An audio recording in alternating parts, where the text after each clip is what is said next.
Dengan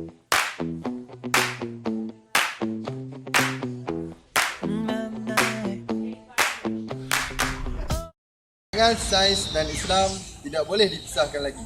Ini kerana di dalam Al-Quran Allah Subhanahu wa Taala telah menjelaskan bahawa perkembangan sains selari dengan perkembangan Islam dan teknologi. Jadi banyak instrumen-instrumen yang boleh kita kupas berkenaan tajuk perkembangan Islam dalam sains dan teknologi.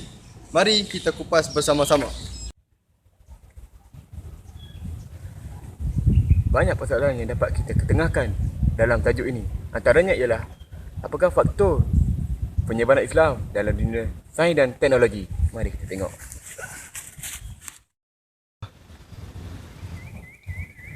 Hamid, kawan aku dia tanya pasal faktor-faktor penyebaran Islam dalam sains dan teknologi. Kau tahu kan jawapan dia? Aku tahu, tapi aku ada pendapat aku sendiri. Aku pun tahu. Tapi aku ada pendapat sendiri kak. Mengikut pendapat aku, faktor yang pertama ialah peranan agama Islam itu sendiri. Islam menuntut umatnya untuk sentiasa menuntut ilmu dan mengamati serta menghayati alam ini seperti mana dalam firman Allah dalam surah Al-A'raf ayat 100.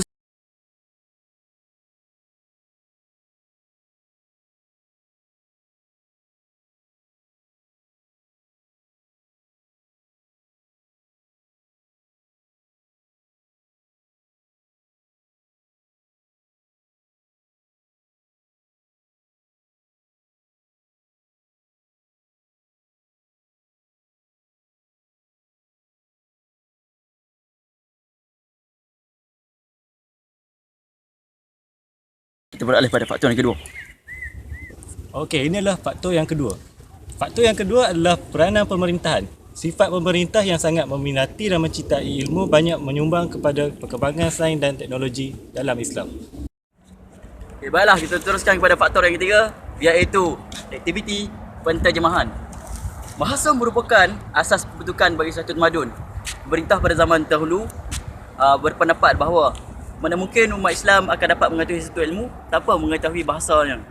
Oleh itu, para cendekiawan mengambil inisiatif untuk menterjemah sains pada zaman Yunani dan Rom untuk diterjemahkan pada dalam bahasa Arab.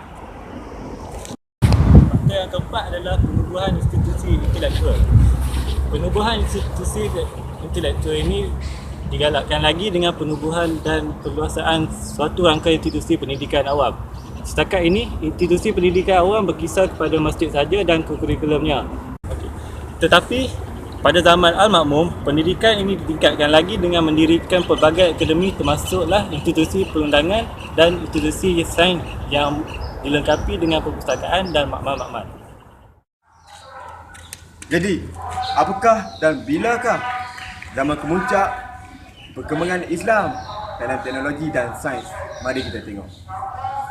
Menjawab persoalan itu, perkembangan Islam bermula pada abad ke-9 dan kemuncaknya pada abad ke-10 iaitu munculnya tokoh-tokoh Islam seperti Abdullah bin Husain bin Ali Sina yang dikenali sebagai Ibnu Sina di sebelah timur dan di barat dikenali sebagai Avicenna.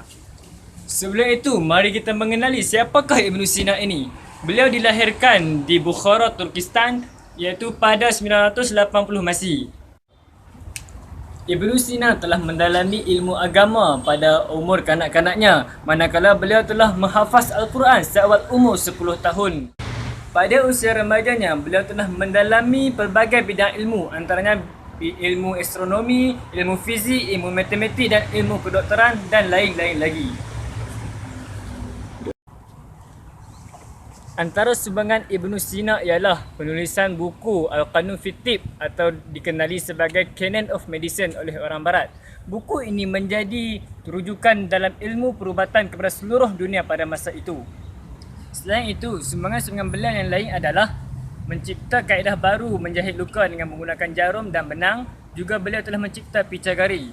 Selain itu, beliau juga telah memperkenalkan ubat bius untuk kegunaan pembedahan.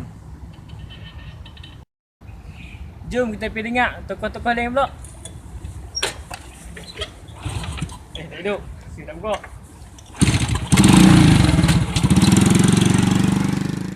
Pada hari ini saya akan membicarakan tokoh yang seterusnya iaitu Muhammad Ibni Musa Al-Khawarizmi atau nama sebenarnya Al-Khawarizmi.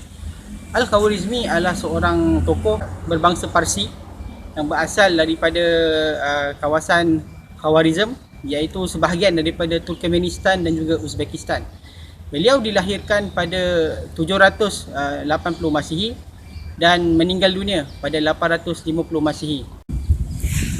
Beliau juga adalah seorang ilmuwan matematik di Bait Al-Hikmah ataupun House of Wisdom yang telah diasaskan oleh Khalifah Al-Ma'mun di bawah pemerintahan kerajaan Islam Abbasiyah.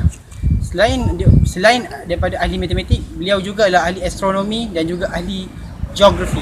Selain itu, antara sumbangan-sumbangan yang telah diberikan oleh Al-Khawarizmi dalam sains dan teknologi antaranya adalah memperkenalkan sistem angka Arab. Dan juga beliau telah digelarkan sebagai bapa matematik, dan juga beliau telah memperkenalkan sistem pecahan dan pengiraan operasi.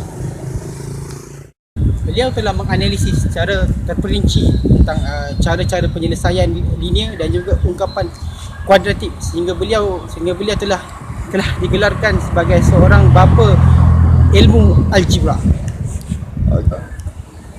Dalam bidang astronomi pula, beliau adalah merupakan saintis yang pertama yang telah melakar peta dunia pada tahun 830 Masihi, iaitu 10 tahun sebelum beliau meninggal dunia.